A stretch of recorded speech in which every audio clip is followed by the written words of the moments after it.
ఏమండి ఇది పనికి మాలిన వాడు ఏమంటే వాడికి బైబిల్లో మంచి కనిపించడం లేదట. ఎందుకు నీకు బైబిల్లో మంచి కనిపించడం లేదు? నువ్వు పెట్టుకున్న అద్దాలు మంచి అద్దాలు కాదు, నువ్వు చూసే మనసు మంచిది కాదు.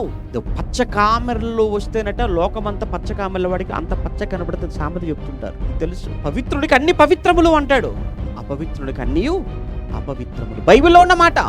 నువ్వు చూసే చూపు మంచిది కాదురా, నీ దృష్టి మంచిది కాదు, అందుకే నీకు బైబిల్లో మంచి కనిపించడం లేదు. ఒక్కసారి మతము అనేటువంటి ఆ కళ్ళద్దాలు తీసి పక్కన పెట్టి చదువు బైబిల్. మంచి మనసుతో బైబిల్ చదువు, నీకు మంచి కనబడుతుంది.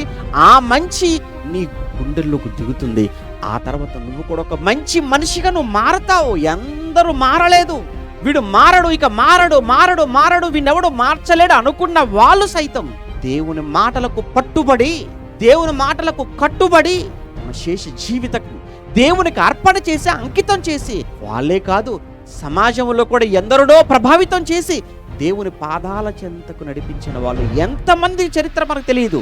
అది బైబిలుకున్న కెపాసిటీ, అది దేవుని మాటకున్న సామర్థ్యం.